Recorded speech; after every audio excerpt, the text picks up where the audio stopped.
right. Is everybody ready? Yeah. Okay. It'll take me just a sec. Gotta pull it up. All right. I will begin now. Resolved. On balance, societies benefit from religious beliefs and practice. One definition that I'll be reading is religion, the belief in existence of a god or gods and the activities that are connected with the worship of them or in the teachings of the spiritual leader. Now going to my constructive. That leads me to the first major benefit of religious beliefs and practice, health. Studies have repeatedly shown that religion can extend one's longevity and provide several other health benefits to regular practitioners. In fact, one study by Mark D. Regeners in 2003 even shows that the gap between those who regularly practice religion and those who do not is as large as smokers and non-smokers. Another review of 250 epidemiologic health research studies by the Levin and Schiller in 1987 found that religious practice can reduce the risk of several diseases such as cancer and colitis. Although it seems fantastical, a study conducted by the Popular Research Center in 1991 reported that religion creates a network to support individuals in their community and encourages a healthier support network and promotes a healthier regular routine, which can extend one's lifespan. Having a healthier populace with a strong support network that encourages positive routines benefits society when healthier. Stronger workers who can turn support and courage into turn support and courage to others in society. In addition, other healthier citizens and religion promotes and encourages people to excel. Mark Ruginus in the University of Austin, Texas, in two separate literature reviews in 2003 demonstrates that those from religion upbringings and in religious networks were more likely to excel academically. Scores in math, reading, and science were consistently higher in religious students or students who had parents that regularly attended religious services. This academic achievement didn't only manifest itself in test scores either. Students often had more ambitious academic goals and aspirations if they were from religious backgrounds and felt they had a better chance of achieving them. Richard Freeman from Harvard University in 1985 also showed that this level of achievement is consistent regardless of background. He showed that inner city youth also showed the same benefits from religious practice while it also decreased the likelihood for deviant behavior. This is because churches can provide a safe and positive community in many different children's lives that encourage growth and discourages short-term rebellious thinking. The benefit from this kind of influence is clear. Religious practice can risk youth can deter criminal justice system while simultaneously making an environment to create the next generation of ambitious dreamers and workers who will solve the next set of issues or questions facing society. Final benefit I will present today is that the religion teaches many to have a moral compass. Across all religions, one thing remains constant is that it encourages us to think about our actions and reflect upon them to decide if we made an ethical call. Even further, it forces us to ask difficult questions that do not always have a clear-cut answer. It also creates formal space with trust and respected community leaders who can help guide and promote critical thinking upon its difficult subject matter. Even for those who do not delve deep into these kinds of philosophical pursuits, religions tend to provide a simple floor for moral teachings. For example, the 10 Commandments from Christianity give very basic moral absolute and religious practitioners to follow the benefit of everyone in society. Having a clear foundation for more moral principles is a key part of the behavior cited previously, which deters bad behavior and can even curb crimes like murder. While these morals can be an important deterrent for bad behavior, they also encourage positive behavior as well. For example, many religions teach that we must help those in need. This often takes a form of charitable giving. Arthur Brooks from Syracuse University in 2006 shows that religious practice is often linked to higher rates of giving, with religious respondents being more than 40% likely to give to non-religious people. This even controls factors such as education, income, gender, etc. Religious folks are twice as likely to volunteer and 22% more likely to volunteer on a monthly basis. Thank you.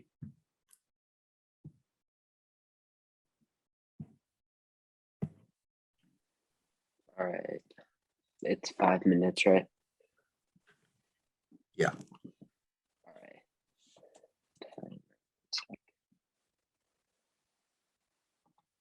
Okay, I will begin now. All right. Contention 1. Religion encourages discrimination and prejudice. By cultivating arbitrary moral standards, religion often has often led to discrimination or scapegoating of large parts of the population. This is why in many countries, women are treated as second-class citizens. homosexuals feel fear for their lives, and atheists face widespread prejudice. This means that with certain religions not acknowledging genders and gender roles and genders, these genders are treated with less respect and rights in these religious communities. Religions can also promote these hate and violence against homosexuality in these communities. Contention 2. Religion can cloud thinking and judgment. Some people think that religion privileges blind faith and obedience over reason and critical thinking. This line of thinking can promote ignorance and denialism on scientific issues and hinder scientific process. By promising rewards in another life, religion can also distract people from the problems they face in the life they're actually living. That makes religion a dangerous tool in the hands of certain religious and political elites who may use it to maintain their privilege status or to convince others to sacrifice their lives. Remember what happened in 1978 in Guyana when 900 members of Jim Jones' People Temple committed mass suicide by drinking cyanide-laced juice. Another instance when David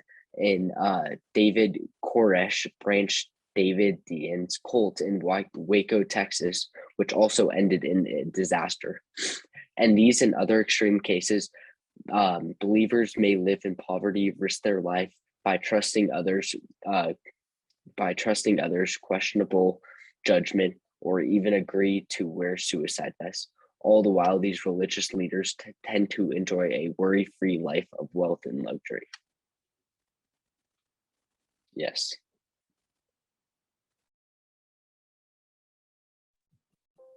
Okay, ready for cross? Right, cross? I am ready. I'll just ask questions, right? Correct. Okay. Yeah. All right. All right, are we all ready? Mhm. Okay, then as first speaker, I believe we have first question. Actually, hold on. Sorry, just let me pull up a timer. I have one if Okay, need be. I'm all good now. All right, then I will start right now. Okay, so in your constructive, you talk about how people will make actions just based off of what they could receive in the afterlife. If people act with good intention and have good morals just for a good afterlife, what's the harm in these good actions? Could you repeat that really quick? So in your constructive, you talk about the promise of afterlife if you act if you act properly. So if people are acting good in the name of religion, what's the harms in these actions if it's just for the promise of afterlife? Because their minds can be clouded by certain things in these religions can cloud their minds and make them think that they are doing right, and make them think that these actions that they're doing, which they think that are right, which can be bad, can result in as promising rewards in another life or Okay, afterlife. your question. Mm-hmm. Oh, Ruby, do you have anything? Could you summarize your second contention? Okay. So my second contention, I'll just pull it up right now. So Sorry. the second contention, essentially what it's talking about is it's talking mainly about academic acceleration. So it's essentially saying that people who are religious tend to have higher scores in math, reading, and science, and actually tend to have higher graduation rates than those who are not in a religion. Okay. May I have a question? Sorry, do you mind if I have a follow-up? Can you ask it after? Yeah. Okay. Okay. Do you mind if I ask a question or? Yeah, go ahead. Okay, so regarding your first contention where you talk about discrimination, where in these beliefs does it say that there is discrimination, or is this because of that people, not the beliefs? Well, it's a mix of both. It's both the people and just standards within the religions that have caused this hate. Okay. So to my follow-up, you said that the higher academic success, I believe, how exactly, do you have any evidence on that, or how that exactly how religion helps higher academic success.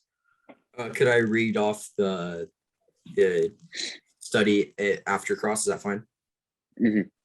Okay. So going back to what I asked beforehand, do you know what percentage of the population makes radical decisions because of their religion? No, not on hand. I do not. No worries. Ruby, do you have the question? Yeah. So in your first contention, when you were talking about how people who practice religion are as, like, you were comparing it to non-smokers and smokers, I think, like, who practice it, do you have any statistics or evidence or numbers with people who practice religion versus who doesn't practice religion? So I don't have any direct like numbers or percentages, but a lot of it is due to the stress of, or like the lack of stress that comes with being religious, is because you have this moral basis that you can go off of. So you don't have to worry about the stresses of having to make your own morals. And that's fine. Okay. And I'll go ahead and read that study off to you. You're asking for the Just how the higher academic got success it, is the academics, related to. perfect. Yeah.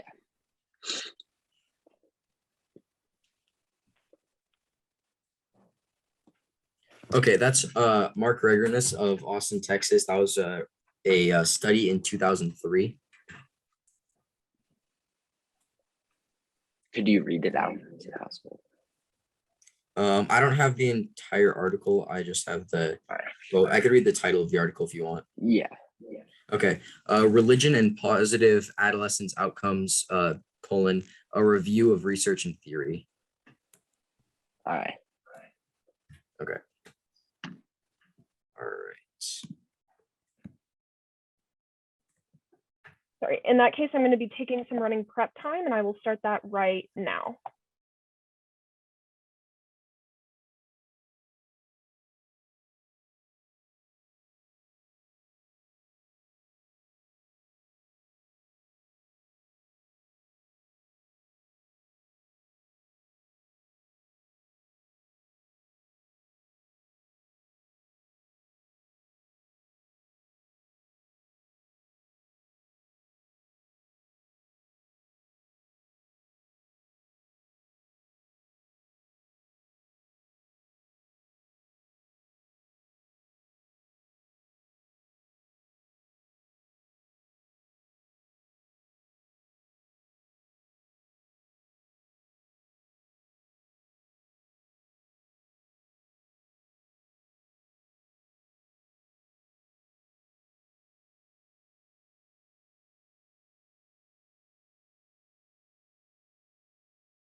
Okay, that's all the running prep time I will take. That was about 1 minute and 25 seconds. And is everyone ready? Then I will start my speech right now. So to start, I'm going to be going over my opponent's case. In my opponent's first contention, they talk about discrimination and about how religious beliefs and practices cause discrimination. However, this is inherently false. It is not the beliefs and practices that are causing the discrimination, but the people who are using the religion to justify it. Wenger 17, quote, in battles over slavery and racial segregation, religion and scriptures were often cited as justification for maintaining inequality. Until the civil rights era, refusal to serve African Americans were often cloaked under the guise of religious freedom. As social norms changed, the religious justifications for this became unintelligible, end quote. So we can actually see with this that people were in this civil rights era were using their religions to justify their segregation. But however, as time continued, we can see that this has essentially fallen out of play. And so we can actually see that we can see changes in this discrimination as we saw in the civil rights era. And we can actually see that these justifications will stop being used. it is not the beliefs and practices that are telling these people to discriminate against others. It is instead these people using their religion as a justification for their actions. And when asked in cross-ex if they had a statistic of how many people in the religion have these discriminations, my opponents were unable to provide any sort of numbers. However, if we look to mine and my partner's third contention, where we talk about how religious people have a higher moral compass, we can actually see that people in religion tend to have more morals in terms of kindness. And so we can actually see that this discrimination can be fought against. And where in the current status quo, my opponents talked about how there's like hate and violence towards the LGBTQ community. However, we can actually already see change happening with this. And we can actually see with the legalization of gay marriage that we are already making progress towards making this more acceptable and lowering this discrimination. And so we cannot weigh this harm over any of the benefits provided, A, because it is already changing and we've already seen it change as in the civil rights era, and B, because it is not specifically the beliefs and practices telling these people to discriminate, it is these people using the religion as a justification for their own actions. And whether or not this religion exists, these people are still going to carry out these actions, and they just won't have the same justification. And so because of this, their first contention falls. Going on to their second contention, they talk about how religion can cloud thinking and judgment. However, Johnson 21 says, quote, "The relationship between science and religion has ranged from conflict and hostility to harmony and collaboration. While various thinkers have argued that the two concepts are inherently at odds with and entirely separate, Pew have documented that those trends over more than a decade in the United States. We found that 56% of Americans say there is generally conflict. The sense of tension is more common among religiously unaffiliated. This survey shows that just 16% of Christians in the US say that religious beliefs often conflict with science. Another 3 in 10 say conflicts sometimes occur. We also examined views of range of issues in which science and religion might be flashpoints. Evolution, for example, we found that the majority of Catholics believe humans evolved over time, as do similar numbers of white mainline Protestants," end quote. So we can actually see that this thinking of judgment is not as common as my opponents would like to make it out to believe. It is actually science and religion tend to go along very well with each other, as the card said. Not only that, but we can also see that this shapes morals. Fagan 6, quote, "The vast majority of the studies reviewed given evidence of numerous social benefits of religious belief and practice. However, relatively few studies indicate some unintended negative outcomes. Although frequent religious attendance is highly correlated with less sexual activity among those who are not married, some religious observance, these individuals do tend to use contraception less than do not have the protection of abstinence. Among, sorry, hold on, wrong part of the card. Strength and motivation relies on secular beliefs, such as those derived from a religious affiliation, and is often linked to self-indulgence, adolescence, and lack of dependability," end quote. So we can actually see with this card that there are higher moral beliefs in those who are affiliated with religion. And so if we want to look towards thinking and judgment, we need to look to the positive thinking and judgment and morals that is coming out of religion. And so it is for these reasons I urge a vote in the affirmation.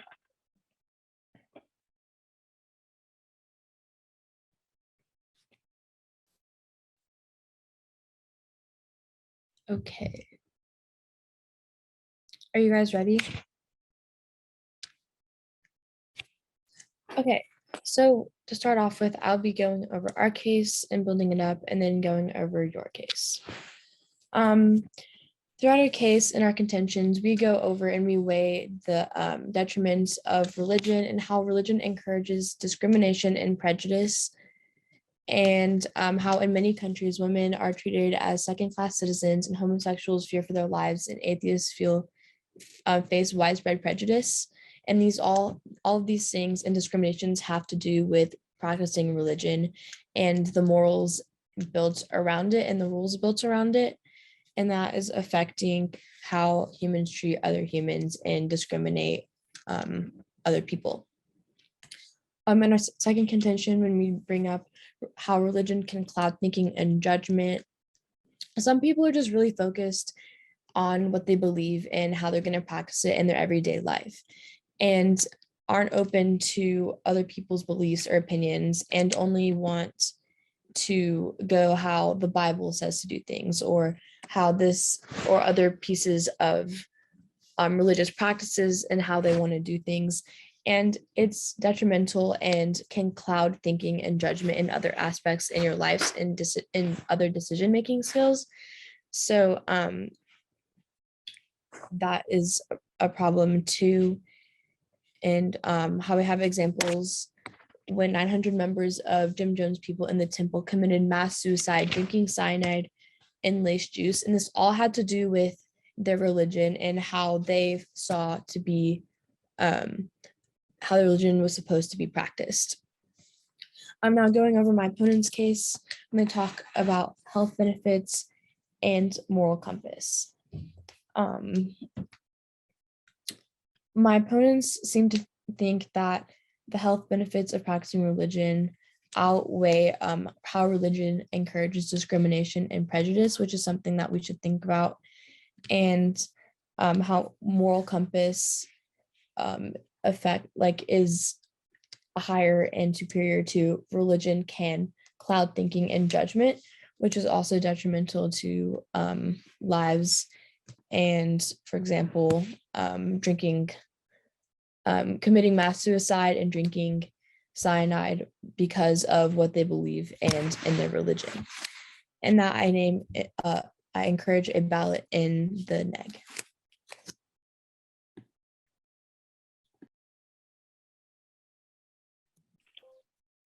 All right, so are you guys ready for cross-ex?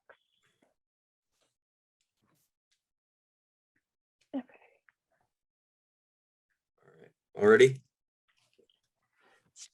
All right, starting now. Okay, so in your guys' constructive, it talks about an attack on one man's cult. What does an attack on a cult have to do with the actions of a religion? What do you mean by that? Because I gave examples of a certain cult, of certain cults that happened, that disasters happened in them and multiple deaths happened in them. Yeah, I just wanted to clarify. Is the detriments of these cults religious? Like because of Well, yes, these cults are religious. Yeah, they are religions, and it is a part of a religion that people follow. Just like the Bible, how some people do exactly what the Bible says. I have a definition. A cult is, in modern English, a cult is a social group that is defined by unusual religious, spiritual beliefs. Okay. All right, your question.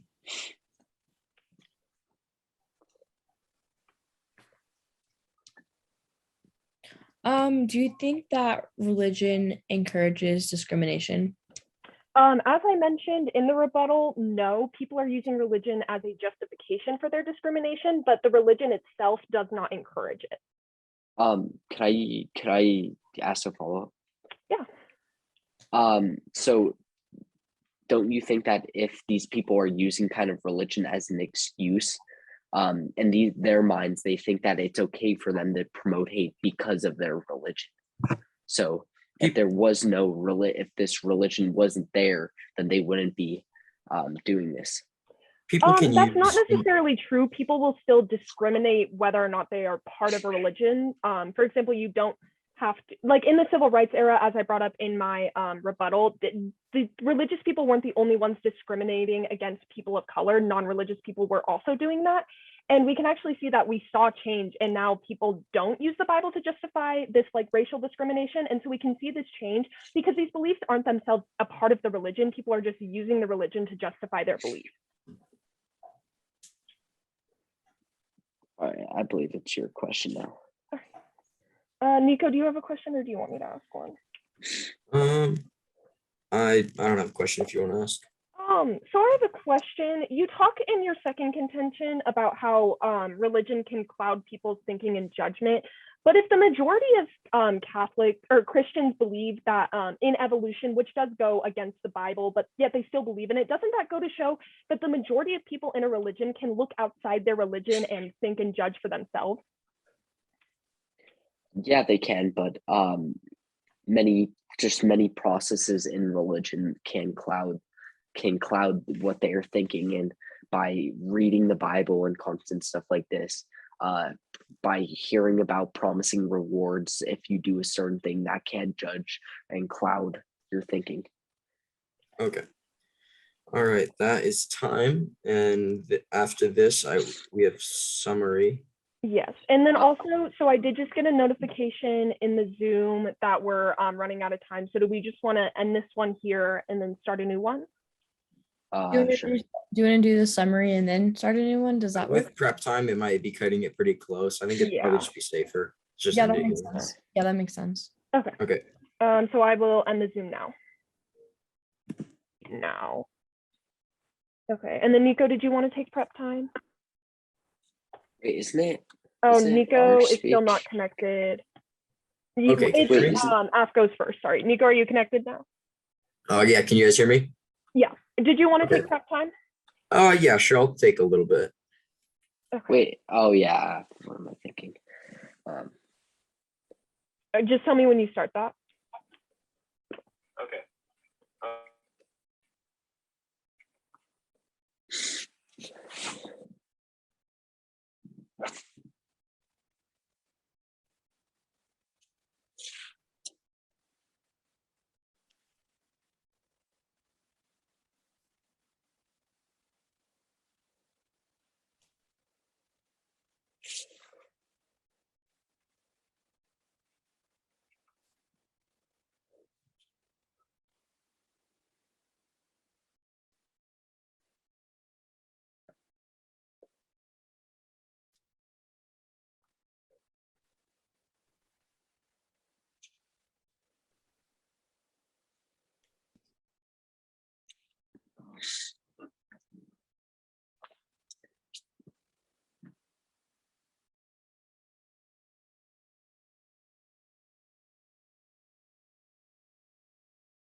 Okay. And I had that as 1:15 of prep.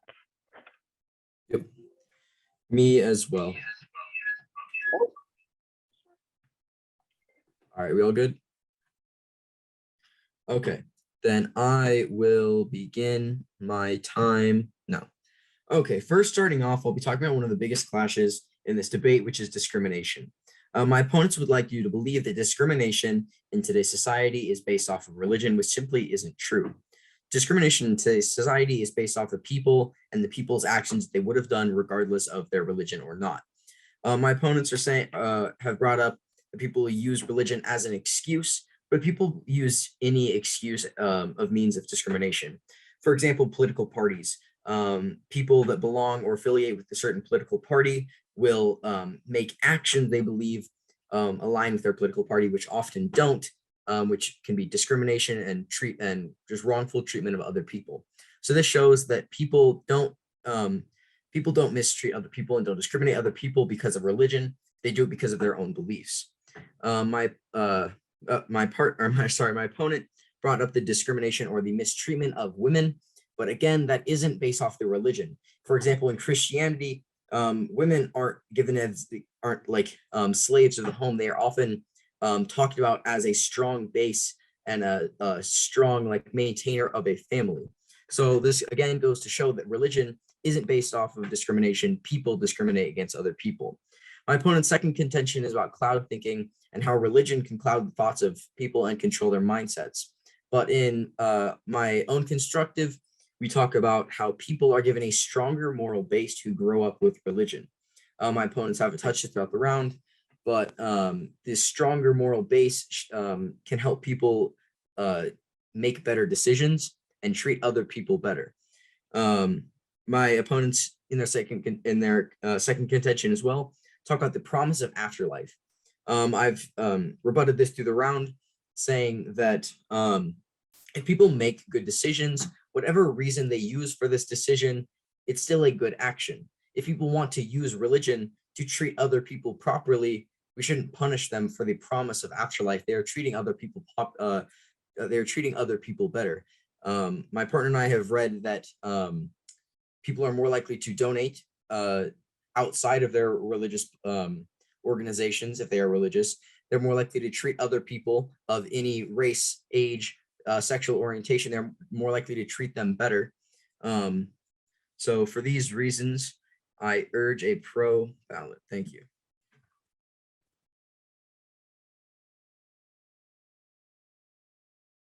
All right, I'm just going to use 30 seconds of my prep time. I will start now.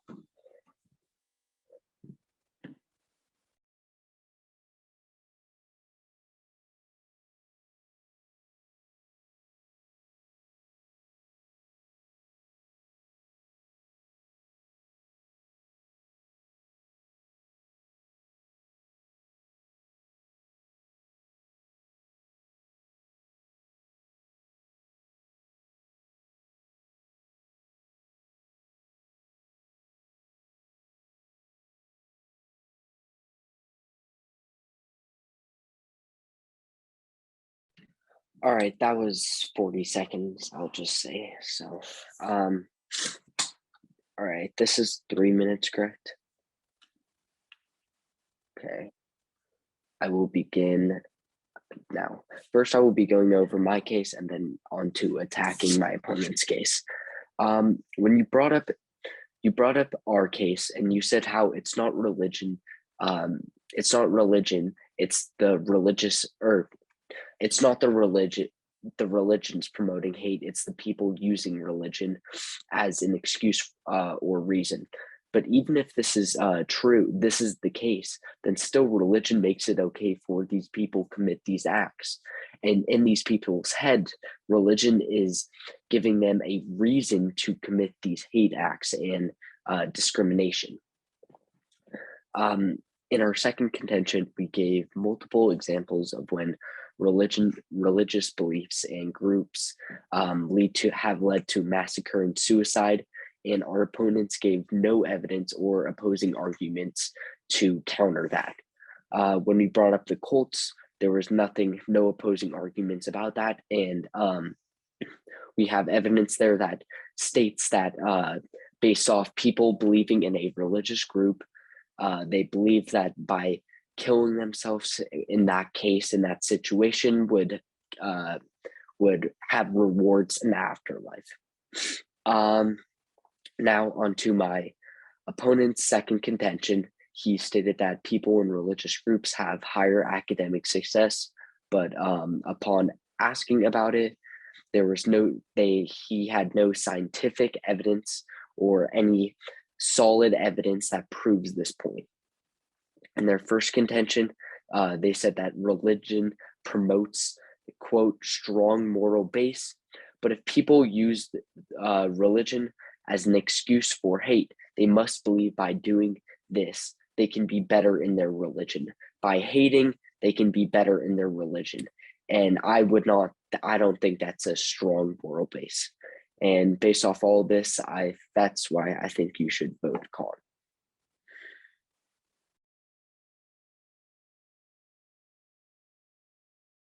All right. And then I believe we have like 20 seconds of prep time remaining. I'm just going to take that real quick and I will start that right.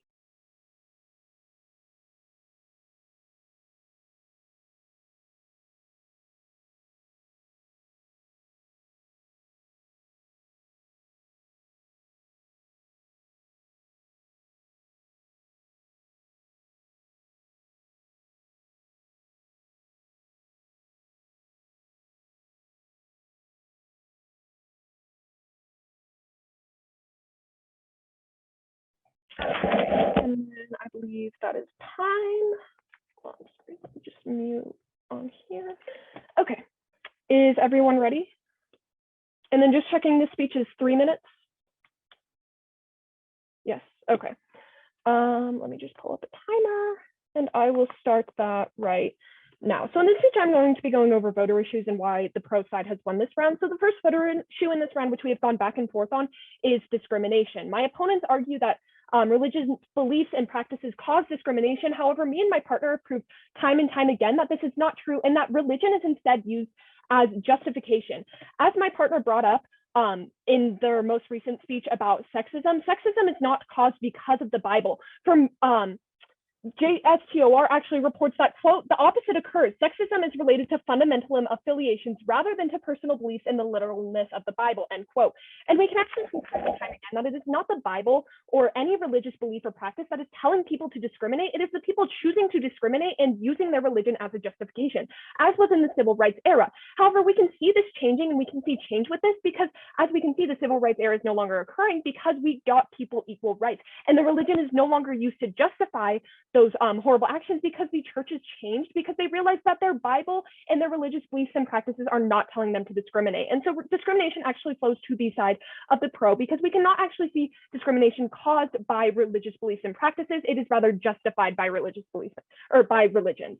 Going on to the second voter issue of thinking and judgment, my opponents would like to argue that that religion can cloud your thinking and judgment. However, they agreed in the second cross-text, but the majority of people in, like, say, the Christian religion are not, or can form their own thinking, because, as we showed, the majority of Christians do believe in evolution, despite the fact that it goes against their teachings in the Bible. And so we can actually see also, as we bring up in our case, that people in religion have higher test scores, not just in math and reading, but also in science. And so we can actually see through these higher test scores that there is actually higher learning in religion.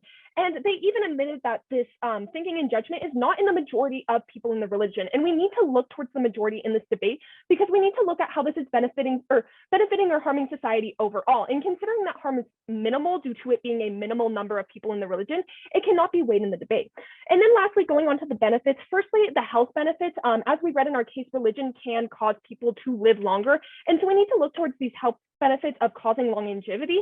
And not only that, but they have these religious kids have higher test scores and are less likely to do deviant paths. And so if we want to set people on the right path, set them up for success, religion is actually beneficial because it causes people to be higher educated and to be less deviant.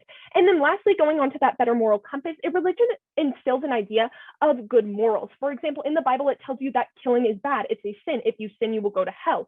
And so we can actually see through this that people will get better morals in a religious society. We bring up evidence of this in our case, where we talk about how these moral compasses are shaped because of their religion.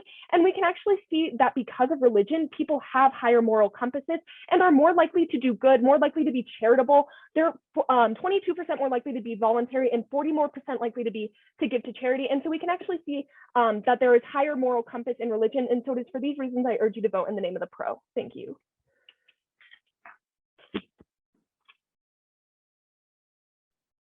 Is everyone ready? Cool. Okay, so for my final, or I guess, is this still called final focus? I know it is in PF. Anyways, okay, in our final speech, I'll be going over voter issues, or why we won. So throughout our case, we've provided multiple examples about how religion encourages discrimination and prejudice, and we even went over why many citizens are facing discrimination all around the world because of what they believe in their practice. And our opponents don't think that that discrimination has a big play or has a lot to do with religion. And our contention too, when we talk about how religion can cloud thinking and judgment, we give multiple examples about how it promotes ignorance and denialism on scientific and thinking and morale, and how religion can cloud your brain because you're so focused on believing this and that and practicing it every single day and through everything you do, no matter what. We had evidence on discrimination, and I don't think we agreed that test scores are higher. And throughout the round, we didn't see any direct evidence or stats or scores that resulted in this claim.